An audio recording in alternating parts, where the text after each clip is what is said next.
En la era digital, donde las empresas de tecnología dominan la escena global y los talentos de informática y programación se consideran el nuevo oro, el proceso de reclutamiento en tech se ha convertido en un campo de batalla. Hoy tenemos a una invitada que conoce de arriba abajo el reclutamiento tech. Esas personas que te escriben por LinkedIn o te llaman de la nada a tu celular para preguntarte o decirte que eres un buen fit para una nueva posición. Y pues con ella hablaremos el día de hoy. Bienvenidas y Mm, bienvenidos a Chile Mole y Tech, un podcast donde yo, Mariano Rentería, busco hablar sobre temas de tecnología con un enfoque y cariño especial a temas de TI. Y pues les presento a Lucero Lamas. Ella es psicóloga organizacional de Perú. Tiene 10 años de experiencia en reclutamiento y selección. Está enfocada a la industria tech en los últimos 6 años. Ha trabajado en consultoras de tecnología, reclutando una variedad de perfiles de tech en LATAM para clientes de Estados Unidos y Canadá. Comparte contenido de empleabilidad en LinkedIn, TikTok, Twitter, además de brindar asesorías personalizadas. Este año ha decidido trabajar como Headhunter independiente. ¿Cómo estás, Lu? Bienvenida. Gracias, Mariano, por la invitación. Muy bien, muy contenta de poder compartir información importante para los oyentes del podcast. Perfectísimo. Pues le pedí una introducción controversial a ChatGPT sobre el reclutamiento de tech y sí me echó varios Interesante. temas en los que quiero que a lo mejor nos terminemos sumergiendo hoy, Lu. Primero que nada, interesante cómo dice que el talento en tech es el nuevo oro, ¿no? Un término pues controversial desde mi punto de vista, pero vale, vamos a creernos la que somos el nuevo oro. Sin embargo, a medida que las industrias evolucionan, también lo hacen sus mecanismos de selección. Hay quienes argumentan que el proceso actual de contratación en tech se ha alejado del mérito y habilidad técnica y se ha inclinado hacia la autopromoción, los contactos y la capacidad de vender una imagen atractiva. También dice ChatGPT, algunos alegan que las entrevistas de codificación y las pruebas técnicas que se suponía eran el baluarte de la objetividad, en realidad favorecen a aquellos con tiempo y recursos para prepararse en lugar de identificar a los verdaderos talentos. Otros creen que el énfasis en el cultural fit puede enmascarar sesgos inconscientes, llevando a la homogeneidad en lugar de la diversidad. En este entorno debemos preguntarnos, ¿estamos verdaderamente seleccionando a los mejores o simplemente aquellos que mejor juegan el juego del reclutamiento tech? ¿Qué opinas, Lu? Muy interesante todos los puntos que ha lanzado ChatGPT. Yo creo que sí, desde que yo empecé a reclutar en tecnología, me choqué con una realidad diferente, ¿no? Yo vine reclutando industrias tradicionales donde tú lanzabas un post y ya esperabas que la gente postule y luego ya de ahí tú filtrabas los currículums, los invitabas a una entrevista, todo el proceso, ¿verdad? Pero cuando yo cambio a tech, me choqué con una realidad totalmente diferente. En el 2017 empecé. Yo posteaba y nadie me postulaba. O sea, no era fácil encontrar el perfil, pasaba 1 o 2 semanas y no sabías. Y súmale a eso que era un lenguaje nuevo para mí. O sea, yo tuve que Mm, investigar qué es Java, qué es JavaScript, cómo que son diferentes para poder yo sí. preguntarle a la persona y saber si realmente cumple, ¿no? Entonces, desde que empecé ahí me di cuenta que tenía que adoptar esa estrategia, ¿no? Entonces, mucho se habló o aprendí a hacer reclutamiento proactivo. Reclutamiento Ok. proactivo era de que tú en vez de esperar que te venga el jefe y decirte, oye, tengo esta vacante, necesito que me busques, tú ya ibas buscando al mercado porque ya sabías que te iban a Mm, pedir, o que ya cuáles eran las tecnologías top o los roles top, ¿no? No sé, los mm, Java que siempre piden, un Python, los QA. Cuando se arman proyectos siempre te piden, ¿no? Developers, QA, por ahí temas de UI, UX, un DevOps. Entonces tú ya ibas buscando para tener, digamos, perfiles identificados. Y bueno, en mi experiencia, donde usualmente he trabajado para empresas de staff augmentation, o sea, que proveen servicios, arman equipos de sí. desarrollo para afuera, para Estados Unidos y tal, siempre se hace énfasis en las pruebas técnicas, ¿no? Ujú, Se empezó cuando empezó este boom, pues a confiar en el criterio técnico de los arquitectos, o sea, los más mm, seniors eran los que armaban las pruebas técnicas y ellos decidían si es que pasaba o no. Ya conforme esto se fue haciendo más boom, había que reclutar mucha más gente, ya no se daban abasto los arquitectos o las personas técnicas para evaluar, a pesar que te armaban todo un patrón o algo estructurado, y se comenzó a incorporar plataformas, ¿no? Ya sí. TestDom, HackerDan, todas estas plataformas de evaluación de pruebas técnicas para las personas que postulaban, y sí, pues ahí también te chocabas con el otro lado de la moneda, que de repente podría ser más objetivo, porque ya tienen como que preguntas estandarizadas para todos, no hay un Claro. sesgo del arquitecto, ¿no? Este, te chocabas que a veces eran pruebas que puedan tomar 2, 3 horas, no todas las personas tienen ese tiempo para poder dedicarle a una prueba porque podrían estar en múltiples procesos y demás. Entonces sí creo que todo lo que tú dices tiene algo de cierto, pero yo me gustaría como que contarles de repente el lado del reclutamiento, ¿no? Sí, dime. No, no, me ibas a comentar algo. Ah, no, yo te iba a decir, creo que ese es un punto bien interesante, ¿no? El tema de las pruebas técnicas, que yo entiendo, en el caso del reclutamiento chocan dos necesidades, ¿no? De cierta forma. Una de, vamos a llamarle de negocio, de decir necesitamos personal, y otra del lado técnico de sí necesitamos personal, pero necesitamos personal calificado, ¿no? Y todo tiene un deadline en esta industria, es una industria que se mueve bastante rápido, que necesitamos reclutar porque el proyecto se atrasa. Cuando en el caso de las empresas de staff augmentation, muchas veces cuando se le dice al cliente, ya tienes al equipo listo, le dices que sí, ¿no? El famoso fake it until you make it, pero es una mentira, no tienes el equipo listo y lo vas a empezar a reclutar en ese instante, ¿no? Ya con contrato en mano o es SOW en mano, como dicen, ¿no? Ajá, ajá. Se empieza a reclutar y empieza ese reto, ¿no? Yo he visto que muchas veces es una discusión entre que si los reclutadores son malos, voy a decir, e incluso algunos reclutadores cuando trabajan por comisión, todavía los critican, ¿no? En esta forma Claro. pues de querer De meter reclutar. personas, ¿no? De reclutar o incluso pues de intentarte convencer así de, oye, pues ya sé que le fue mal en la prueba técnica, pero míralo, mira lo que buena onda es. No sé. ¿Qué opinas de esto, Lu? Sí, hay una mala fama.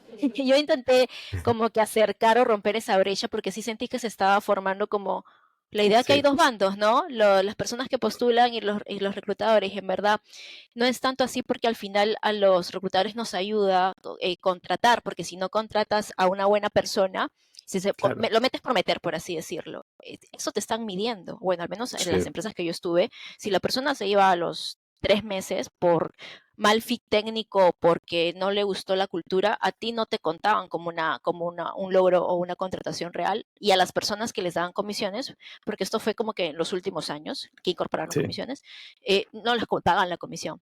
Entonces realmente ya no era una visión de que voy a contratar o voy a meter, prometer, que yo creo que bueno, tú sabes que cualquier industria hay profesionales buenos y hay profesionales con claro. malas prácticas. Yo creo que sí ha habido, ¿no? Que había personas que lo hacían por contratar por contratar, pero a la larga no es una buena práctica, ¿verdad? Porque lo que te digo, tenías métricas a largo plazo, la comisión se te podía cancelar, y yo creo que para mí la marca personal es muy importante, pero más allá, eso es como una consecuencia porque tú estás tratando con personas. Entonces, Claro. es muy importante para mí el trabajo del reclutamiento porque usualmente en estas posiciones las personas ya están trabajando. Entonces, que tú vengas y le tocas la puerta con que, oye, tengo esta oportunidad para ti, estás impactando mucho su vida. Estás Sí, impactando en una decisión muy importante. Estás dejando un trabajo que probablemente pudo estar bien, normal, de repente no muy satisfecho, y le estás dando una oportunidad que se va a mover por dinero de repente, pero al final era un proyecto súper malo, o el proyecto se canceló a los 6 meses. O sea, tú tienes que tener mucho en cuenta eso. Para mí era como que mi mantra, que tienes que estar muy segura de lo que le estás ofreciendo a la persona y que sea una buena oportunidad. Porque al final, pues se va a ir, el mundo IT es muy claro. pequeño, más allá del impacto que tú le haces a la persona negativo, pues se va a conocer, ¿no? Se va a conocer, o sea, hay comunidades, o sea, al final te vas a terminar afectando tú también a largo plazo, ¿no? Yo me di cuenta de eso, que la comunidad IT es muy unida, muy transparente. Cuando Sí, comencé a incorporarme a estas comunidades, incluso se compartían sueldos. Y yo creo que eso es sí. bueno, porque habría que ser transparentes con los sueldos también, ¿no? A veces el que pedía más era el que seguía ganando y el que no te pedía, pues no le dabas más por los presupuestos, pero eso creo que no es una buena práctica, ¿no? Entonces no Sí, se creo que trata de dices, contratar por contratar. tienes toda la razón, ¿no? Al final del día, estás construyendo tu reputación, ¿no? Vamos a Exacto. llamarle así, más que tu marca personal, si Tu quieren, reputación. tu reputación, ¿no? Entonces, para una empresa, si tú traes buenos candidatos que cumplen el cultural fit, candidatos que duran más de 6 meses, candidatos que dan resultados, pues la gente busca trabajar contigo como reclutador, como reclutadora, ¿no? También el tiempo Sí. que tardes, ¿no? Entonces, Y si eres un reclutador, reclutadora que no entrega resultados, hay mucha rotación en reclutamiento en las empresas por lo mismo, ¿no? Porque hay muchísimos malos profesionales, malas profesionales, como dices. Entonces, pues sí, de cierta forma existen. Pienso yo que también tech, como dices tú, es enorme, ¿no? Y entonces, pues Sí. depende de dónde te ha tocado trabajar, te vas a encontrar con muy buenos reclutadores o con muy malos reclutadores, ¿no? Claro, al final el reclutador va a cambiar de empresa a lo largo de su experiencia laboral. Y si tú fuiste Sí, mal reclutador, las personas que sí, contactaste en el pasado, o sea, van a ver un post tuyo y o le van a decir, oye, no postules sí, porque no tuve buena experiencia con esta persona. O sea, he sí. visto hasta posts en LinkedIn, o sea, ya la gente no tiene miedo de hasta decir, oye, tuve una mala experiencia con tal persona, ¿no? Entonces, a la larga no te conviene. Si no te gusta el proceso, porque hay que dedicarle tiempo, mejor trabaja en otra cosa, diría yo, porque finalmente estás lidiando con personas, pues, ¿no? Con sus intereses y todo. A mí me ha pasado que ha tenido que, o sea, he desarrollado tal relación con los candidatos que le he llegado a decir, no tomes esta oferta, aunque sea la mía, Wow, porque era como que me contaban, ¿no? Oye, Lu, mira, tengo esta contraoferta, tengo esta otra oferta, y al final yo veía, bueno, sinceramente, yo no te puedo ofrecer esto, no te puedo ofrecer este claro. seguro, no te puedo ofrecer este ascenso. Yo te podría decir, no, que en 6 meses te van a ascender, pero no depende de mí. Entonces, ¿cómo yo te voy Ajá. a ofrecer algo que al final no se va a cumplir, ¿no? Entonces le decía, mira, no te puedo ofrecer esto, no te puedo ofrecer esto es lo que se puede ofrecer, pero si tienes esta otra opción que ya está segura, tómala. O sea, he llegado a tener ese papel, ¿no? Y al final yo cambié de empresa y si posteaba algo, esta persona me postulaba, ¿no? O sea, he llegado a contratar Mm, a personas en diferentes empresas porque así yo me cambiara, pues tenía cierta confianza en lo que yo les iba a comentar. La transparencia del salario, por ejemplo, es algo que también trato de mantener. Antes no lo podía hacer de repente porque sí, las empresas te ponen muchas restricciones cuando estás trabajando por un tema, por ejemplo, de competencia, protección de datos, ujú, ujú. protección con la competencia o por un tema de que también hay personas que no quieren ver su sueldo publicado. Ok. ¿No? Entonces, si ya sabes que tú eres un senior Android y ves que tal empresa publica ese puesto y no quieres que los demás se enteren que ganas eso. O sea, me ha pasado que una persona se quejó de que no querían que pongan los salarios. Imagínate. Sí. Entonces, hay tantas aristas, pero creo que es muy importante tener esa transparencia hoy en día, ¿no? Hoy en día. Y sí, o sea, en el 2018-19 creo que fue donde más experimenté, hasta el 2020, la guerra por las personas, por los talentos de Tekken. O sea, literalmente, o sea, había que jantear todo el día. Jantear es buscar a la persona, Sí, sí. incorporar, conversar con ellos así no Hunt. tengas una vacante. Ajá. Era como que, oye, te cuento, yo sé que no estás buscando ahorita, pero te quiero contar qué ofrecemos en tal empresa para que si más adelante estás buscando, me avises. Y había que hacer ese trabajo. Y me encontré con mucha gente, sobre todo en el rubro de esas compañías de software factory, que estaba sentada, contratada, sin proyecto. Simplemente la empresa lo que hizo es, yo lo voy a sacar del mercado. Acaparar el mercado. Exacto. No sabes la cantidad de gente con la que yo hablo por teléfono. Es que mira, ¿sabes qué? Creo que sí voy a escuchar porque no estoy haciendo nada. Sí. Literal me están pagando por no hacer nada. Y yo, es en serio, diciendo, para Oye, mí era, wow. estas personas yo he visto que a veces las contratan unas empresas de renombre, ¿no? Porque al final del día también como reclutador, yo hablando de mí, ¿no? Como reclutador de Talento Tech, para mi equipo, ¿no? Yo tengo un equipo de 60 personas y pues lo hemos trabajado los últimos 8 años. A veces ves en el currículum, trabajó en cierta empresa, trabajó en cierta consultoría y dices, la gente, históricamente, la gente que trabaja ahí tiene buenas prácticas, está familiarizada con esta forma de trabajar, etcétera, que es similar a la nuestra. Entonces, aporta, ¿no? A que el currículum brille más o tenga más peso, vamos a decirlo, ¿no? Y muchas de esas personas que tú comentas ahora le han empezado a dar mala fama a esas empresas, ¿no? Porque los tuvieron sentados sin hacer nada y entonces tú dices, trabajó en esta empresa, pero pues como realmente no generó experiencia profesional de valor en proyectos importantes, complejos, es una generación, como dices tú, que se quedó ahí y son miles de personas que vivieron esto, ¿eh? Sí, sí, sí. Sí fue algo generalizado que nos dimos cuenta. O sea, las empresas están Mm. simplemente sacando el talento del mercado para tenerlos ahí y que otra empresa no lo consiga, ¿verdad? Entonces sí llegué a contratar varias personas porque yo ya tenía un proyecto en curso. y claro, al no tener nada, pues tampoco les convenía profesionalmente, como bien lo dices, porque lo veían como un tipo de, oye, yo, o sea, yo quiero desarrollar mis habilidades técnicas y en tecnología todo avanza. Entonces, si tú no estás con el último framework, con la última tecnología, también creo que era algo que les preocupaba mucho, no dejar de lado, no descuidar. Y otro punto diferente que también, bueno, ahora que hablas de eso, es que me di cuenta en esta industria era la rotación, ¿no? Algo ah, sí, que, por ejemplo, en otras industrias, cuando yo hice selección, era, la persona tenía que estar 2 o 3 años en su puesto, o 1 año y medio, y si no, ni siquiera le pasas el CV. Así era súper tajante las personas de los gerentes. Pero acá tú veías que no, porque la persona podía estar menos tiempo o sea, tal era la necesidad que ya, bueno, llámalo, ¿no? O vamos a ver qué pasó. Pero al final yo creo que tienes un arma de doble filo porque si no está suficientemente un proyecto, bueno, eso era lo que me explicaban los arquitectos que evaluaban a estas personas, o sea, de repente no te daba chance de aportar suficiente o haber bien, estado más tiempo, con una contribución realmente importante como para ponerlo en claro. tu currículum, ¿no? Eso también pasaba. Pero también está el otro lado, que de repente no estaban haciendo muchas cosas y no se querían quedar. O sea, eran Sí. bastantes cosas que tenían que analizar al momento de eso, ¿no? Oye, tengo aquí tantas preguntas mías y de la gente.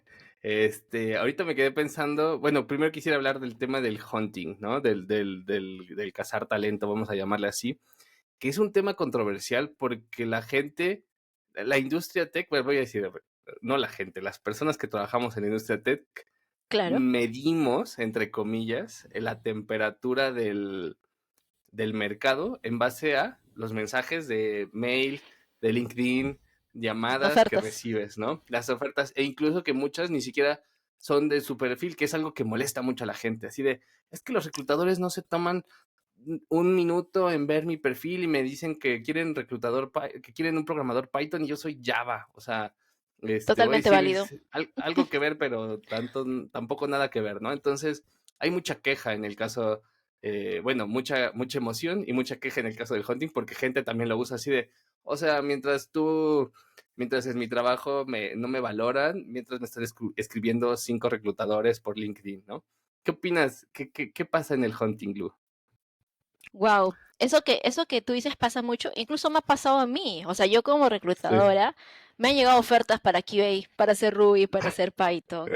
¿Qué pasa? Que yo me di cuenta que muchas empresas automatizaban bots o los reclutadores comenzaban, o sea, era tanta de repente la presión que tenían, porque yo creo que los picos más altos hemos llegado a tener, o sea, como equipo, hasta más de casi 200 vacantes. O sea, era tanta de Wow. repente el trabajo que se tenía que ya buscaban alguna forma de hacer como que un bots y spamear a la gente, ¿no? Y Sí. también había una deuda técnica del lado de los reclutadores, porque fue un crecimiento bastante rápido y había que formarse para ser reclutador IT. O sea, yo felizmente donde entré me capacitaron y me hicieron varias charlas, pero no todos empiezan así. Hay unos que saltan de frente y ya tú ve cómo llegas. Entonces creo que ahí sí hubo una confusión, hubo una deuda técnica de parte de los reclutadores porque confundían Java con JavaScript, o sea, o si ya veían una palabra similar, de repente así no sea lo que está haciendo, aunque hoy le ofrecían dev y así, pues, ¿no? Entonces, Ujú. después yo recién vi en el 2019, 2020 aparecer cursos de formación para reclutador IT, recién en esa época, pero ya había gente que estaba empezando así con lo que podía, pues, ¿no? Y spamear, o sea, era agotarte los invites de Claro. LinkedIn a ver porque si no tu compañero te gana el candidato y son tan poquitos, si no, pues la otra consultora te lo gana y así, pues, ¿no? O sea, era una mala práctica, había una guerra también con el tema del hunting. Sí, sobre Oye, todo LinkedIn. sí, sí, sí se prestó mucho. ¿Cuál dirías tú ahorita que platicabas de, a ver, ciertas empresas no me dejan compartir sueldos o ciertas empresas me piden ocultar esta información?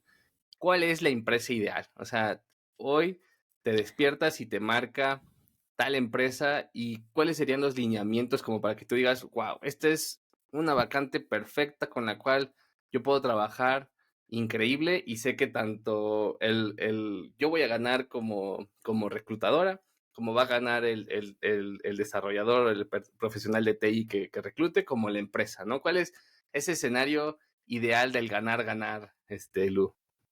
Mira, para mí una buena señal o una green flag es que la empresa sea bastante transparente con la información, Es decir, que el job description, porque a veces nos han dado job description de una línea, o sea, lo que va a ser el candidato literal, y nosotros habría que perseguir a la persona que me quiere el perfil para que me diga algo más, o sea, que tenga un job description, que sepan lo que quieren, ¿verdad? O sea, qué es lo que Sí. va a hacer en este rol, para cómo va a ser el equipo, o sea, que me dé toda la información, si va a ser un equipo grande, chico, distribuido, qué tipo de proyecto va a ser, es un mantenimiento, es legacy, no sé, es desarrollo desde cero, o, ¿por qué? Porque a veces te pedían, pues, quiero que ese fulanito sepa A, B, C, D, y al final terminaba haciendo algo súper básico o mantenimiento, nada más, o incluso tecnologías legacy que no le convenían, ¿no? Entonces, saber desde el inicio qué cosa va a ser, tener clara idea del proyecto, del alcance, de las tecnologías que se van a usar, que esté esa información disponible y también que no tengan como reparos en hablarte de los beneficios desde el primer contacto. Entonces eso Mm, es algo que yo trato de incorporar también ahora en mi filtro para clientes, ¿no? O sea, le digo de frente, yo voy a poner el rango. O sea, voy a poner el rango porque yo necesito que esta información sea visible, que la persona sepa a qué rango está aplicando y demás. Entonces creo que son buenos parámetros para poder definir que una empresa va a ser buena y que también desde el inicio te diga cómo va a ser su proceso. No que de frente te vaya saliendo en cada reunión lo que faltan 3 entrevistas más o que faltan mm. 4 procesos más, porque hay empresas que tienen hasta 6, 7, 8 entrevistas, o sea, muchas, pero tienes que ser clara desde el inicio, ¿no? Con la persona, por un tema de respeto, porque no siempre, siempre está solamente postulando una vacante, sino usualmente están evaluando varias, ¿no? Entonces ahí la persona ya puede tener, ok, yo tengo toda la información y tomar mejores decisiones. Si esto es un tipo de proyecto que me interesa, este no es un tipo de proyecto que yo me veo, entonces, ¿para qué le voy a dedicar tiempo al proceso de selección? Porque al final pasa que hacen todas las 3 etapas y al final la expectativa no era la que tú pensabas, ¿no? No sé por qué te hacen pasar todo ese proceso si la expectativa Claro. no es la que tú pensabas, con la ilusión de que negocies, pero no es así, pues, porque es una falta de respeto, al final es una falta de respeto para la Con la persona. ilusión. A mí me ha pasado, o sea, yo siendo reclutadora me han hecho pasar en etapas largas para que al final no era la expectativa que yo les había comentado al inicio, ¿no? Entonces, incluso pasa dentro de nuestro rubro, para que veas. ¿Qué te iba a decir? ¿Y cuál es el proceso ideal, no? Para personas o empresas que reclutan en tech, ¿cuál es el proceso ideal? O sea, ¿cuántos pasos son suficientes? ¿Cuántos pasos son demasiados? ¿Cuál es el tiempo, un tiempo razonable, no vamos a decir correcto, o cuántos pasos son razonables? Porque hacer un proceso de selección muy, muy difícil, pues hace que también los candidatos se cansen, ¿no? Que las personas que dicen, yo estoy bien en mi vida, no tengo la necesidad de que invertirle 4 o 6 horas de mi vida a algo que ni siquiera sé, ¿no? Entonces, también en ese sentido, ¿cuáles ves tú como procesos ideales? A lo mejor, y si quieres poner un ejemplo específico, porque a lo mejor habemos tantos perfiles de tech que es difícil, ¿no? Categorizarlos todos en un solo proceso, Lu. Sí, claro. Sí, es que como tú dices, hay muchos perfiles. No es lo mismo seleccionar de repente un arquitecto técnico o team lead o un PM que alguien, un mid-level, ¿no? Un developer mid-level. De Claro. repente la complejidad es diferente. Pero creo que es muy importante, pues, el primer contacto con el reclutador, 20 minutos, media hora, donde él te pueda decir toda la información, ¿no? Usualmente lo que se hacía o lo que algunas personas creen que es correcto es yo te llamo y yo te bombardeo de preguntas. Yo a ti como reclutadora, a Mariano, te voy a dime esto, dime esto, dime esto, si cumples esto. Y si ya me convences, te explico un poquito. Pero creo que esto es una conversación de 2 vías, ¿no? Creo que tiene que verse de esa forma, porque tú también estás evaluando. Yo nada más no te estoy evaluando a ti como candidato. Tú como candidato me estás evaluando a mí como reclutador o reclutadora y como empresa, como posible oportunidad de empleo. Entonces Claro. tiene que ser una conversación más que un interrogatorio. Entonces, es, lo ideal es empezar esta introducción con el reclutador, que es el nexo entre tú y la empresa, y que él te cuente o que te dé una breve explicación de cómo, del rol que están buscando brevemente, en qué va a consistir las etapas del proceso y los beneficios. Si a ti te convence, ya como que tú estás mucho más abierto a contar más cosas o de repente a decir qué es lo que sería o qué es lo que hace fit ¿no? De lo que tú tienes, a venderte, mejor dicho, a venderte mejor dentro de esas media hora. Y dentro de esa media hora tú ya puedes hacer el prefiltro, ¿no? De, oye, sí, este creo que calza, este creo que no, para otra oportunidad. Entonces esa media hora es importante y luego ya viene la parte técnica porque ya tú no la puedes cubrir. Entonces eso sí o sí tiene que ser pues con alguien que maneje usualmente, que maneje, que sea un arquitecto, que maneje bien el perfil. Bueno, yo creo que puede ser una entrevista o puede ser porque puede ser una entrevista, una evaluación técnica en una plataforma, pero que sea una evaluación que esté correctamente armada, porque a veces ha pasado que te ponen cualquier pregunta o preguntas desfasadas y realmente no mide lo que tú estás queriendo medir. Entonces tiene que ser una plataforma que sea cuidadosamente, una prueba cuidadosamente armada y que no sea de 4 o 5 horas, ¿no? Que Claro. sea algo que ideal y que luego si quieres, si le tomas una prueba técnica y quieres hacer un follow-up, también una media hora de que discutas técnicamente cómo lo hiciste, para que vean cómo fue tu proceso, ¿no? Luego de eso, bueno, aparte también había otra alternativa que me di cuenta que lo hacía un cliente de Canadá, que me pareció bastante novedoso, era que no le pedían prueba técnica y no le pedían estas pruebas en plataforma, sino que le pedían, tráeme un proyecto de tu portafolio, algo que tú hayas hecho, y explícanos Ujú. cómo lo hiciste. Hablemos de eso. Quiero ver cuál fue tu lógica y guíanos, haznos un walkthrough, ¿no? Guíanos paso a paso. Pero los chicos tenían que tener un proyecto, digamos, más o menos Claro. completo y decente para poder hacerlo. Pero Pues, ese proceso me pareció interesante, ¿no? Y así claro. contrataron a varias personas. Los Sí, chicos explicaban su walkthrough, sí. yo creo que no hay una sola forma única, ¿no? O sea, Sí, yo personalmente pienso, yo, por ejemplo, no soy fan de una prueba que tome mucho tiempo, tampoco de una exacto. prueba estandarizada. En algún momento también lo hice muy, muy pesado, por ejemplo, les hacía un live coding, vamos a decirle async live coding, porque ellos se grababan, Ah, realmente ok. no, nadie lo estaba viendo en ese instante, pero, y obvio, no, yo personalmente no me echaba las horas que les tomaba así viendo cada línea, ¿no? Pero pues medio lo ibas adelantando y lo que me importaba saber era cómo resolvían los problemas, ¿no? O sea, cómo se iban atorando y cómo lo iban resolviendo y que al Exacto. final funcionara, ¿no? Entonces me servía mucho, pero yo también entendía que de parte de la gente era muy pesado, entonces luego consideramos a lo mejor pagarle a las personas para que dijeras, bueno, pues vas a invertir tu tiempo, a lo mejor y ni te quedas, pero pues se te va a remunerar ese tiempo, ¿no? No es tiempo a la basura, como dices, ¿no? Y Sí. la verdad es que yo creo que hay muchísimas formas muy válidas. Todo depende, yo creo, de la cultura, de lo que valoren en las empresas y también de la experiencia de los que van contratando, ¿no? Sí, la peor forma que para mí tuve la experiencia con un cliente que duramos un año sin contratarle para que veas. O sea, un año es que quería alguien de la NASA, realmente. Y ya nadie quería tener ese cliente. Era que les mandaba un code challenge. Pero ese code challenge, yo conversando con los chicos, o sea, muchos lo hacían y en un porcentaje no, porque te podían tomar hasta 3 días en hacerlo. Yo Wow. decía, ¿qué tan complejo tiene que ser esto, verdad, para poder hacerlo? Y los que lo hacían encima tenían que pasar otra entrevista más, donde ahí incluso se podían caer. Entonces, o Mm, sea, ahí algo no le gustaba al entrevistador, algo dijo que no le, o no me explicó esto. Entonces, ya era como que ya, ¿qué estás buscando realmente? ¿Quieres contratar o no quieres contratar? Entonces, esos procesos exhaustivos que desgastan a la gente, yo creo que no es el camino, porque al finalmente, o sea, un año para contratar a alguien es que ya debes revisar tu proceso, pues, ¿no? Y de acuerdo a la parte técnica, pues también evaluar la parte de personalidad, más que todo, como tú dijiste, lo del cultural fit también es sí, algo que hay que tomar con cuidado porque no vas a contratar a todos de la misma personalidad. sí, Lo que tienes que ver es que tenga, digamos, valores en común de repente con tu sí, filosofía, ¿no? Pero que no sea copias, porque si no, no está, claro. no se enriquece el equipo, no hay diversidad de opiniones, ¿no? Y demás. Entonces creo que esa es la Eh, fórmula. unas de las preguntas que pedí en Twitter y medio la respondimos, pero a lo mejor no tan claro, es de @rubydev. Él se pone Ruby on Java y dice, ¿qué tan importante es pasar la prueba técnica para ser elegido? Bueno, en mi caso es súper, o sea, Sí, 100%. 100%. Era el primer filtro. Era el primer filtro que hacíamos y si no, podría tener me pasaba que tenía un super CV, tú veías y decías, este chico es el que estamos buscando, mira todo lo que ha hecho, pero en la prueba técnica, en entrevista, muchas veces los mismos entrevistadores técnicos nos decían, no, no es, este persona lo pongo a un nivel de un junior.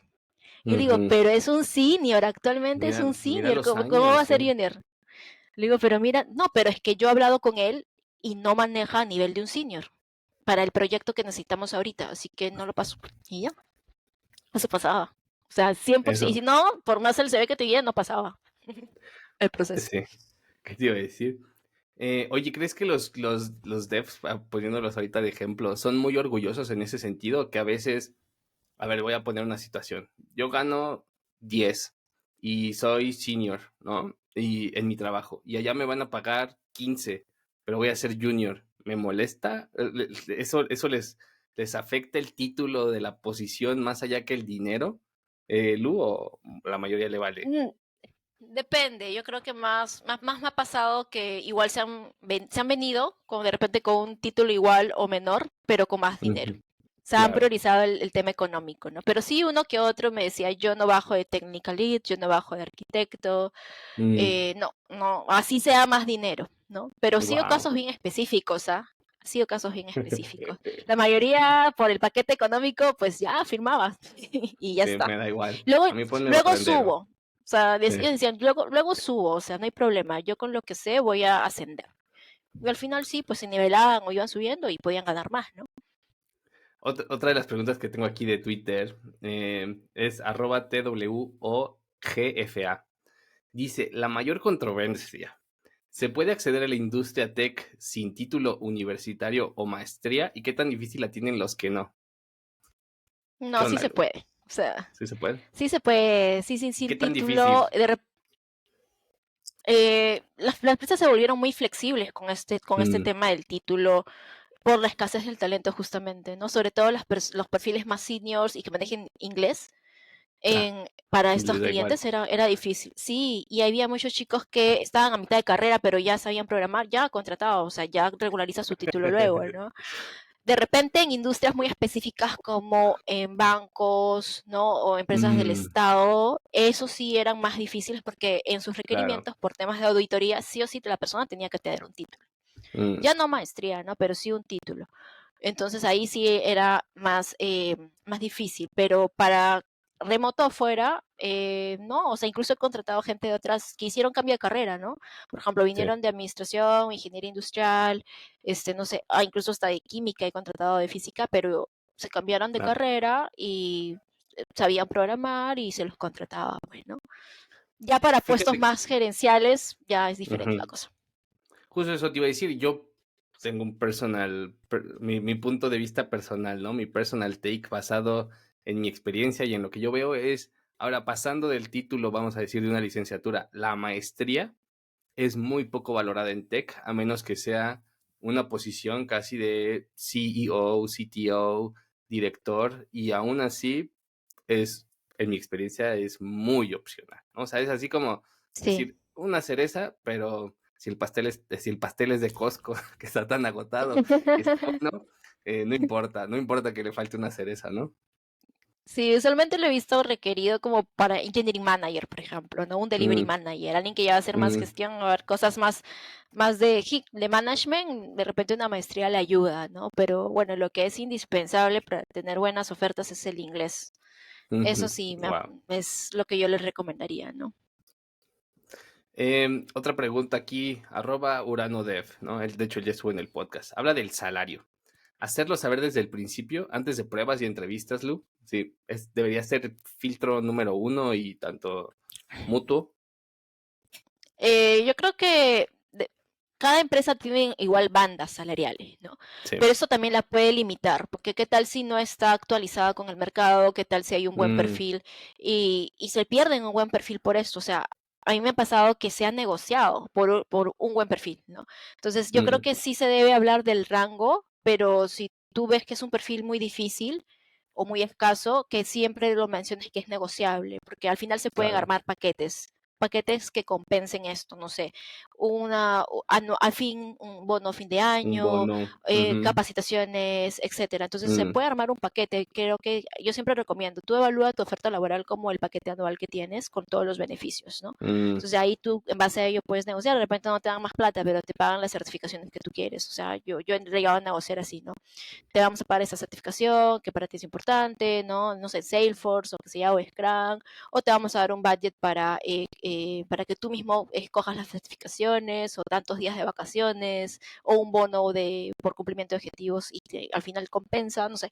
Creo que es importante manejar un rango, pero dependiendo del perfil, mantenerlo negociable y yo o tú como reclutador también tener esa mente de que puedes ir a hablar o a negociar Sí, por tu candidato. Puedes hacerlo. y, y como Ah, candidato yo creo poner, voy a decir, tu piso, ¿no? O sea, decir, mira, si de no bajo de aquí esto. no bajo de esto, ¿no? O sea, de aquí para aquí lo que queramos, ¿no? Pero menos de esto, pues no se va a poder, ¿no? O sea, y muchas veces el menos de Exacto. eso es de mi sueldo actual, ¿no? Menos de lo que gano hoy a Exacto. nivel anual, pues no estamos ni hablando para nada, o al menos un 5% o un 10%, ¿sí sabes? Porque pues, también es el Es desgaste, ¿no? importante. Sí, sí, sí, claro. Creo que tiene que ser una conversación, por eso te decía, transparente entre ambas partes, porque al final es un win-win para ambos, Claro. ¿no? Ujú. Em, Tenía yo aquí otra pregunta. ¿Están bajando los sueldos, Lu? ¿Están sí o no? O sea, es una Sí. percepción a veces de algunos. Respuesta Mi corta, sí. percepción subjetiva es que sí, sí están bajando, no tanto, de repente yo diría pues, No, no sé, 10, 15%, pero yo, por ejemplo, los mejores años y los años peak que tenía, podía, y también te estoy hablando de mi rubro, ¿no? Que yo he contratado en claro. el rubro de staff augmentation, porque de repente con Ujú, un ujú. contrato directo USA es mayor, pero podía por un senior pues hasta Golan 7,000, 7,500, 8,000 Dólares. dólares, sí. Y sí era muy ya pasando los 8,000, ¿no? Pero ahora, por ejemplo, es 6, 6,5, Mm, 7, o sea, sí hay una disminución, ya no van a pagar más. Y eso ya no me ha pasado con clientes, me ha pasado con varios. Entonces yo creo que ahora sí hay una disminución, pero no está mal, o sea, no estamos bajando tampoco a sí, 2,000 o 3,000, no estamos hablando del 50%. Pero sí ha habido como que una corrección, creo yo, porque sí hubo un tiempo donde tú, el mismo perfil que llamabas en febrero que te pedía, no sé, por ejemplo, $5,000, tú lo llamabas en agosto y ya te pedía 7,000. O sea, era porque le llegaban ofertas y claro, que el que ofrecía más ya elevaba la valla, ¿no? claro. Entonces sí creo que fue de repente una corrección por ahí del mercado, ¿no? Incluso los salarios de los recruiters. Los recruiters Ah, fueron muy, muy pedidos en un momento porque no sí, había sí, cierto. los seniors. Y llegaron a inflarse un poco, pero también ahora ya están corregidos. Sí, El nos ha mercado pasado. corrige. El mercado se corrige. Oye, otro tema controversial, el home office. Las empresas lo... Ahí te va mi experiencia. Yo de hecho me mudé aquí a Querétaro a una empresa. La empresa me dice, yo trabajaba en una consultoría como Staff Augmentation. La empresa decide cerrar las oficinas en Querétaro. Yo era la única persona Ujú. de ese proyecto en esa empresa trabajando remotamente para India y para Estados Unidos. Y yo dije, ay, y se iban a mudar a Guadalajara. Yo dije, déjenme trabajar en mi casa, o sea, ¿por qué me mudan, no? O sea, llevaba 2 meses en la ciudad y imposible, imposible, imposible trabajar desde tu casa. Wow. Eso fue hace 10 años, casi 8 o 9 años, cuando las cosas eran muy diferentes, ¿no? Llega la pandemia y todos los que no, las empresas presenciales, pues se vuelven home office, pero, Ujú. y entonces el reclutamiento también, a nosotros incluso, ahora ya, como te digo, en mi trabajo actual, pues nos abrió las puertas, ¿no? Pude contratar personas eh, en La Paz, Baja California, en Reynosa, Tamaulipas, en Cancún, o sea, me salí del área geográfica que tenía y nos abrió muchísimas puertas, que obvio que el talento en muchas de estas ciudades pequeñas tiene una experiencia diferente a las personas que han trabajado en Ciudad de México, Guadalajara, Monterrey, ¿no? Que el tipo de empresas que están es diferente, ¿no? Pero bueno, el pool de talento se abrió impresionantemente. He visto que todo el mundo está comentando de que las empresas han quitado el home office. ¿Es cierto, Lu? ¿Ha bajado la flexibilidad en ese sentido? Yo creo que está volviendo a niveles anteriores a la pandemia, porque con la pandemia, Mm, pues obligadamente empresas que no consideraban por aquí, incluso bancos, temas que por temas de seguridad, qué sé yo, claro, pues se exacto. volvieron a fuerza y ahora están como que siendo híbridas o si no ya Mm, rellamando a la oficina, ¿no? Pero yo desde el 2017 yo conocí, o sea, empresas que ya en IT ya trabajaban con la modalidad remota. O sea, no era algo desconocido para el 2017, que es el año que yo empecé en esto, ¿no? Entonces, la pandemia más bien lo potenció, pero ya tú veías el 100% de ofertas con remoto, porque esa era la norma, sí, pero ahora ya está volviendo a antes, ¿no? O sea, las empresas que no era su modalidad de trabajo, que no eran necesariamente techs, pues ya han pedido que vayan a oficina, ¿no? Y empresas súper grandes también, bueno, yo he visto que en Amazon, en Facebook les están pidiendo que vayan algunos días también, claro. que regresen. Entonces, pero las empresas startups o empresas que ya estaban acostumbradas a esta modalidad de trabajo lo siguen manteniendo. Yo al hoy por hoy, mis 100% de vacantes son remotos, siguen siendo remotos. Wow. Entonces, mantengo felizmente esa métrica, ¿no? Pero, por ejemplo, Get On Board, que es una plataforma de reclutamiento tech, lanzó su reporte hace poco y sí, el aumento de híbridos fue bastante, o sea, de Wow. avisos híbridos estaba en primero. Y más bien, pero este número de trabajos híbridos recibía un poquito, o sea, le faltaban De candidatos, no candidatos. llegaban a, Sí, sí, ellos sí, sí, los candidatos siguen prefiriendo remoto, no, yo también remoto, y ese es mi sí, primer filtro, si busco un trabajo que sea remoto. Entonces yo creo que igual la sí. preferencia está ahí. Está ajustándose el mercado, ¿no? Están Sí, las dos partes del mercado finalmente en un quién cede primero, ¿no? Hay personas que incluso como vivieron estas épocas doradas, ¿no? Acumularon muchísimos ahorros y dicen, yo aquí estoy bien y voy a esperar a que se regule el mercado, ¿no? Entonces sí veo yo que es se cierto. estira y afloja, ¿no? En mucho sentido. Y hay gente que se adapta bien al híbrido también, o sea, ir Sí, una vez a la oficina o dos que le y les gusta, gusta ¿no? pues tener ese espacio fuera de casa o tener esa interacción con los compañeros, eso también está ahí, Claro, disponible para ellos. Yo creo que si tienes esas opciones, mejor, o sea, darle la opción a la persona. Si quieres hacerlo 100% remoto, remoto, y si tienes una oficina ahí, ven cuando desees, pero claro. que se maneje eso, ¿no? Sería más atractivo para todos. Sí, híbrido opcional, ¿no? No híbrido obligatorio. Híbrido opcional, exacto. Sí. Buena idea. Eh, ¿Qué te iba a decir? Penúltima pregunta mía. ¿A las empresas les interesan los diplomas de bootcamps o de plataformas educativas, Lu? O sea, ¿les agrega valor? ¿Vale la pena ponerlos? ¿O son más un tema de desarrollo personal que de las empresas? En mi experiencia, en realidad todo se mide en la evaluación técnica, ¿no? Sí Sí, suma en el currículum de repente poner que llevaste un curso muy específico, de repente complejo, completo, de, no sé, pues Machine Learning o no sé, pues Power BI, Tableau, si te están pidiendo esa tecnología. Pero al final, si en la prueba técnica o en la entrevista no lo demuestras tus conocimientos, pues eso te va a descartar. Entonces yo digo ok, que es un valor agregado, no es un valor agregado. Sí o sí, tú tienes que seguir perfeccionando técnicamente, seguir practicando para que en la entrevista lo puedas, o en el trabajo, en el día a día, porque también pasa que en la entrevista lo hicieron bien y en el día a día pues no llegaron con la parte técnica, lo puedas demostrar, ¿no? ahí te Y va, ok, dale. sí, sí, cuéntame. Ah, no, decía que esto del tema de los bootcamps, ahora que me lo mencionabas, sí hubo un boom, o creo que sigue habiendo, de egresados de bootcamps que lamentablemente no están encontrando suficientes ofertas, creo, para la cantidad que hay. Que a mí me postulan un montón, tengo colegas que me comentan, a veces nos compartimos currículums. Lamentablemente los clientes que yo tengo no me solicitan juniors, o sea, usualmente o ellos mismos los contratan o no contratan un reclutador externo o apuntan más a seniors o semi-seniors porque necesitan alguien que pueda, digamos, fríamente meterse al código rápido y a veces no quieren tener que entrenar a la persona o dar un Mm, acompañamiento.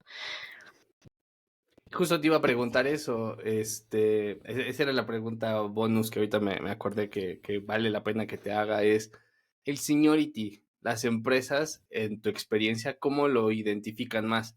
¿Con la prueba técnica? ¿Con los años de experiencia? ¿Con la entrevista técnica? ¿Dónde va ese seniority identificado en el proceso de contratación, Lu? Yo me he dado cuenta que en realidad es un mix, ¿no? Pero sí muchas personas tenían en su mente o definían el seniority. A mí me lo definieron el seniority donde trabajaba por años de experiencia. De tal año a tal año es un junior, de un año a 2 años es junior, de 3 a 4 años es mid, de más de 5 años es senior. Pero tú podías entrevistar, porque a veces me dejaban prefiltros técnicos, a alguien de más de 6 años y de repente no sabía las bases, ¿no? De unas bases de programación. O sea, puedes estar programando, pero no a un nivel de un senior. Puedes tener 5 años programando en Java, pero no sabes un nivel avanzado. A eso me refiero, ¿no?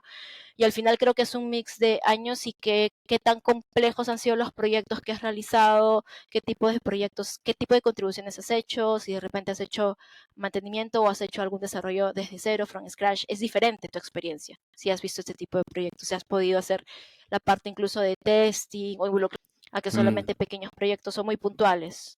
Entonces tú puedes estar 5 o 6 años así o puedes estar 3 años con un proyecto muy grande que te involucró aprenderte incluso otro lenguaje o from más, que te involucró pues meterte a la parte de saber un poco de implementar pruebas unitarias, no sé.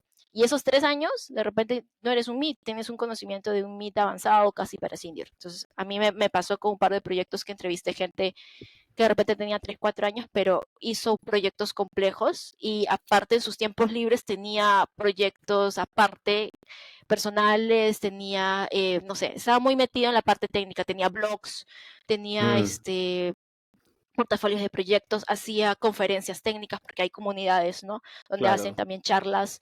Era un referente en la tecnología que manejaba. Esos 3 o 4 años, o sea, yo me pasé y dije, lo voy a mandar. A mí me piden más de 5 años, pero le voy a mandar que lo evalúen. Y le Sí. tuve que defender al chico y decir, di que tiene 5 años de experiencia. Le dije, y el otro y lo entrevistaron y lo posicionaron como senior. Ah, Y, qué ahí, bien. y entonces ahí fue un mix, creo que yo, un mix de que él también pues estuvo ahí metido al 100% en esa tecnología y conocimiento que tenía era de senior en esos 3 Eh, 4 años. ¿No? sí, el nivel de especialización, y sí, tienes toda la razón, ¿no? Yo a veces, cuando también algunas veces me ha tocado dar mentorías, yo digo, pues a todo esto que me platicas, todo esto que has hecho, a lo mejor no te han puesto el título, pero en la industria esto ya vale como senior, Eh, ¿no? Así que, Tal cual. ubícate. Última pregunta. Esta está un poco más capciosa. ¿Alguna cosa rara que te hayan pedido en alguna empresa para reclutar que te parezca una anécdota interesante de recordarlo? Creo que cuando una vez, incluso creo que le tuiteé, cuando me pidieron un Flutter developer, Ajá.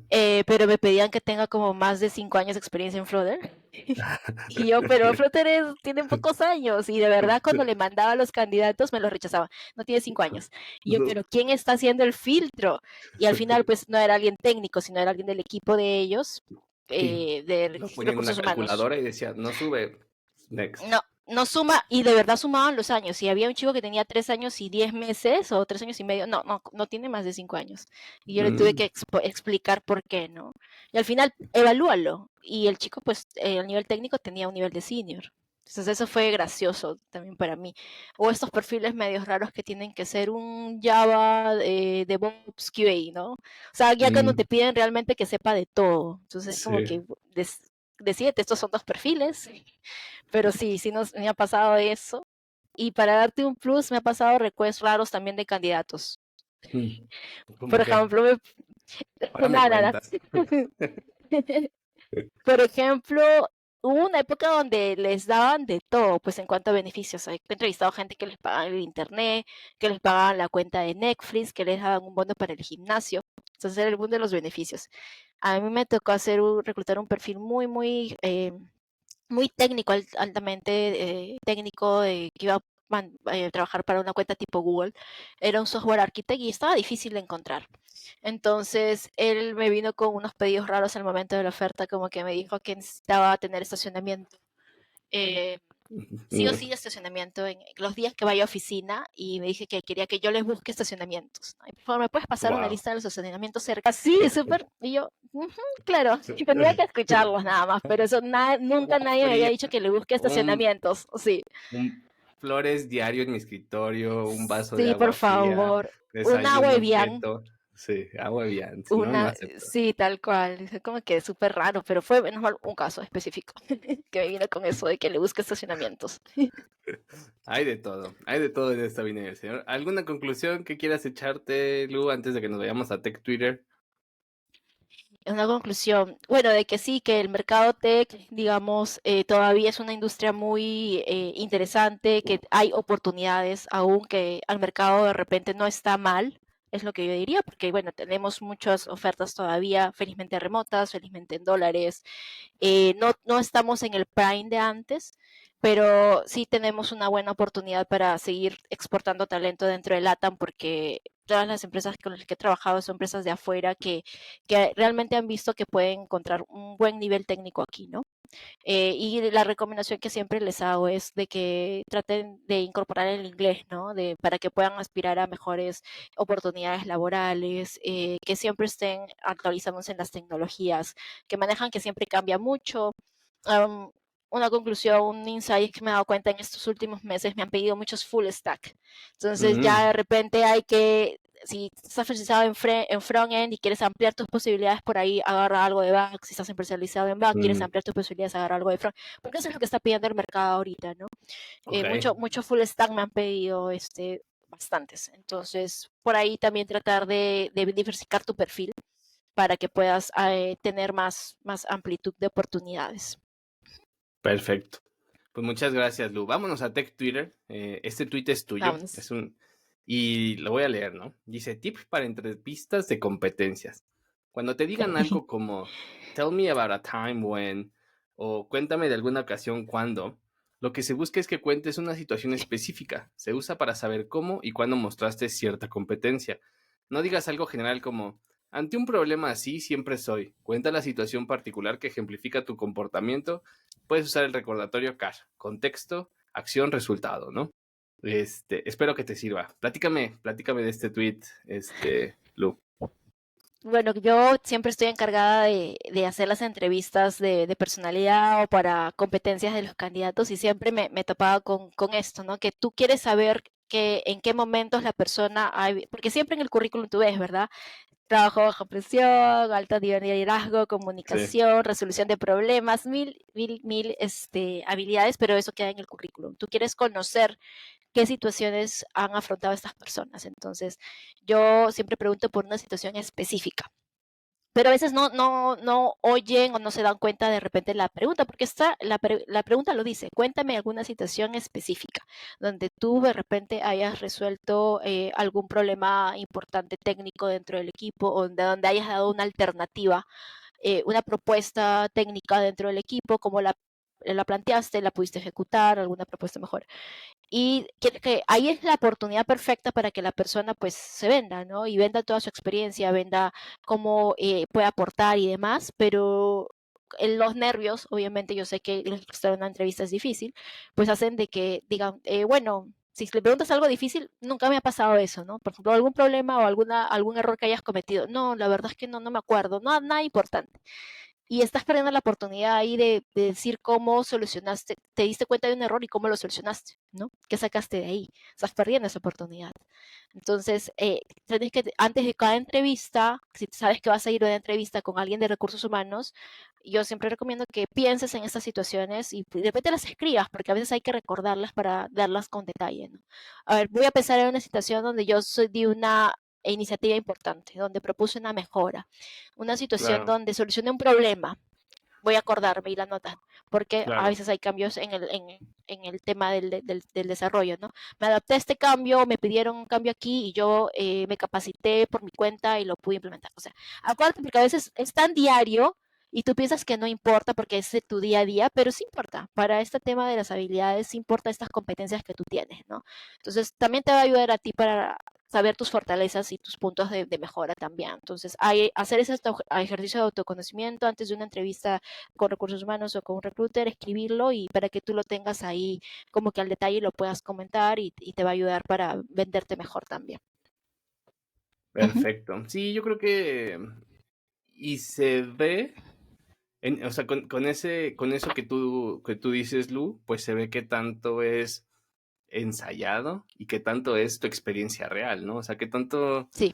me estás echando el choro y qué tanto me estás platicando de cómo reaccionas realmente, ¿no? Entonces, sí, es un filtro que es muy común y que hacerlo mejor así, ¿no? O sea, y te puedes preparar. A veces hay situaciones que tú dices, bueno, es que pues yo no he trabajado en empresas de ese calibre o no sé, pero muchas de las situaciones a las que te enfrentas, a lo mejor no las valoras y son suficientes para lo que te están pidiendo, Exacto. ¿no? Son suficientes. Entonces, No tienes que haber salvado el proyecto o ser algo sí, así, ¿no? sino haber pasado algo específico y que lo cuentes, ¿no? Y como tú dices, uno se da cuenta cuando no es de verdad, cuando te dicen algo muy general, porque ahí tú vas preguntando, pero ¿en qué empresa fue? ¿En qué año? O, Sí, ¿y qué pasó? ¿Y tú qué hiciste? Porque te pides las acciones, ¿no? Entonces si te dicen, no, que yo implementé tal mejora por no sé qué sí. proyecto. Ya, pero ¿cómo? Entonces, cuando vas escarbando y tú te das cuenta que esta persona realmente de repente no hizo tanto como dice en el currículum, ¿no? Entonces, ahí es un punto importante a que siempre vamos a estar preguntando también nosotros. Ok, perfecto. ¿Qué te iba a decir? Pues nada, muchísimas gracias a todos, muchísimas gracias a ti, Lup, gracias por participar en este podcast. No sé si quisieras agregar algo más antes de irnos, si se puede saber cómo pueden saber de ti, tus redes, lo que tú gustes. No, gracias Mariano nuevamente por la invitación. Ha sido muy divertido hablar un poquito desde mi lado Sí. para contarles lo que se vive. Sí, para dejarles mis redes, en el caso quieran pues seguir algunos tips o ver las vacantes que posteo en Twitter, en LinkedIn y en Instagram como Lu Recruiter. Y Lu es por Lucero, no es por Lucrecia, Lucía, como Sí. me dicen a veces cuando me mandan currículums. Y en LinkedIn sí me agregan como Lucero Lamas, que también ahí cuelgo muchas vacantes, posteo las tips también y consejos de empleabilidad como el que leíste hace un momento, ¿no? Ya, y me gustaría que Excelente. estemos en contacto. Sí, los links de Lucero están aquí en las notas del podcast, así que pues ahí los pueden encontrar por si no alcanzaron a tomar nota. Y pues yo invito a ustedes, a todos, que nos sigan en nuestras redes sociales, en Twitter y en Instagram, nos encuentran como @chilemoleitech. Inscríbase al newsletter para que les avisemos cuando salen los nuevos episodios y algunas otras dinámicas que vamos a tener ahí. En Twitter también me pueden seguir a mí, me encuentran como Mariano Rentería. En YouTube tengo un canal que también se llama Mariano Rentería, igual que en TikTok, en donde subo pedacitos de este podcast también. Y bueno, pues no olviden que si les gusta el podcast, recomiéndenlo a sus amigos y si no, a sus trolls más cercanos.